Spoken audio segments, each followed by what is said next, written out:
हैं, आप गोल गोल घूमते रहेंगे, अंतहीन रूप से गोल गोल घूमते रहेंगे, क्योंकि जो अक्सर दिशा बदलता है, साफ है कि उसे कहीं भी जाने में दिलचस्पी नहीं है ना? आप जानते हैं कि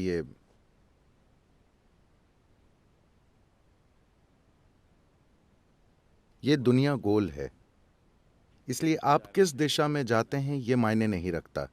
जब तक कि आप दिशा बदले बिना चलते रहते हैं, आप सफर को पूरा करेंगे, है ना? आप यात्रा पूरी करेंगे, है ना? अगर आप अपनी दिशा बदलते हैं तो ये आपको एक अनंत, हमेशा खोए रहने की एक अंतहीन स्थिति में डाल देगा। तो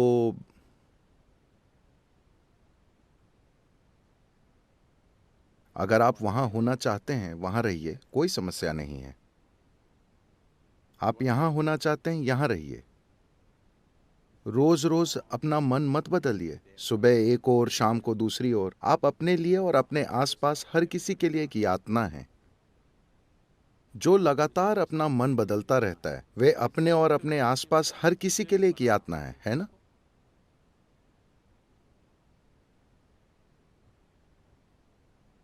अभी आप सोच रहे हैं कि कल मैं अपना योग करूंगा।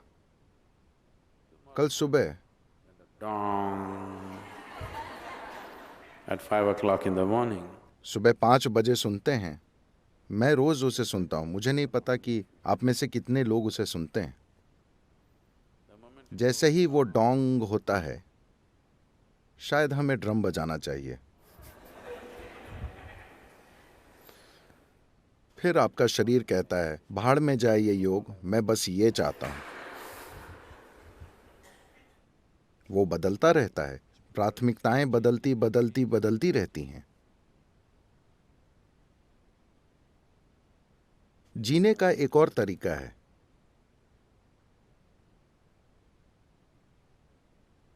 जहां आपके जीवन की सबसे बड़ी खुशियां, आपके जीवन के सबसे बड़े सुख ऐसे लगेंगे जैसे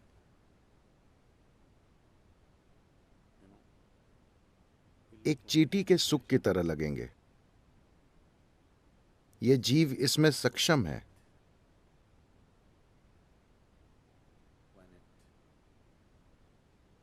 जब बात शरीर और दिमाग की आती है, तो हम सभी अलग रूप में सक्षम हैं। दो शरीर बराबर सक्षम नहीं होते, नहीं दो दिमाग बराबर सक्षम होते हैं। लेकिन जब इस जीव की बात आती है, तो हर जीव बराबर सक्षम है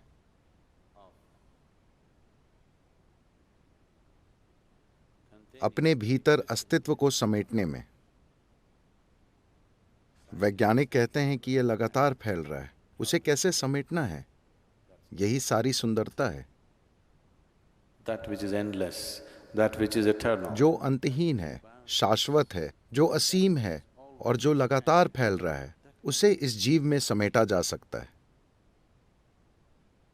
इस मामले में दो जीव अलग अलग क्षमतावान नहीं होते, हर जीव बराबर सक्षम होता है।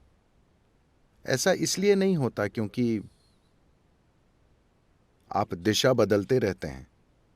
जब भी आपको एक छोटा सा कोना मिलता है जो आरामदेह है, आप वहीं रहने की कोशिश करते हैं। This so-called getting civilized has become a इस सभ्य होने की कोशिश ने आध्यात्मिक प्रक्रिया को बहुत बड़ा नुकसान पहुंचाया है।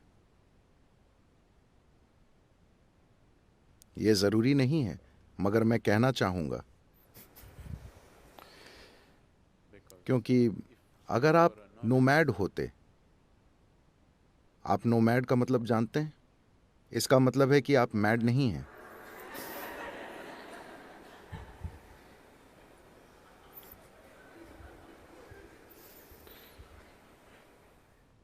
तो कौन नोमैड नहीं है? जो मैड है। जो मैड यानी पागल है, वो टिक जाता है। जो मैड नहीं है, वो चलता रहता है, चलता रहता है, कहीं भी ठहरता नहीं है। जैसे ही हम नोमैड होना बंद हुए, तो हम सुरक्षा और कुशलता के एक पागलपन में पड़ गए। चाहे वो शारीरिक हो, मनोवैज्ञानिक हो या भावनात्मक, हम हमेशा उस कोने की तलाश में रहते हैं जहां हम आराम से सो सकें। और एक बार आपको वो कोना मिल जाता है और वो बहुत बढ़िया और आरामदेह हो जाता है, तो आपके अंदर बाहर निकलने और फिर से यात्रा करने की हिम्मत नहीं होती। तो अगर आप सिर्फ एक पिकनिक मनाना चाहते हैं तो ठीक है। वो ऐसा ही लगता है जब अगर आप वेलंगरी पहाड़ की चढ़ाई करना चाहते हैं तो आपको एक निश्चित दूरी तक चढ़ाई करनी पड़ती है, जहां आपके घुटने चटक रहे होंगे और आपकी सांस भाप के इंजन की तरह लग रही होगी, a steam locomotive. फश फुश चल रही होगी। फिर आप चारों ओर देखते हैं और बांस, खूबसूरत चट्टानें, आपके आसपास के बांस और सब कुछ बहुत शानदार लगता है। घाटी इतनी सुंदर है। What is the purpose? एक और कदम उठाने का मकसद क्या है? ये शानदार है, बस। आपका दिमाग आपसे कहता है बस यही है। मैं जगह की सुंदरता पर सवाल नहीं उठा रहा हूं, मैं वहां मौजूद होने के सुख पर सवाल नहीं उठा रहा हूं। मगर अभी ये तर्क आया है, ये नया तर्क आपके अंदर आया है सिर्फ इसलिए क्योंकि आपके फेफड़े एक स्टीम इंजन की तरह काम कर रहे हैं और आपके पैर एक जंग लगी बैलगाड़ी की तरह आवाज कर रहे हैं। तो नया तर्क आएगा। क्या आप देखते हैं कि हर बार आप जिन अलग अलग स्थितियों में पड़ते हैं, सुविधा या असुविधा की अलग अलग अवस्थाओं में पड़ते हैं, तो आप एक नया तर्क गढ़ लेते हैं? क्या आपने इस पर ध्यान दिया है? जैसा कि कहा जाता है,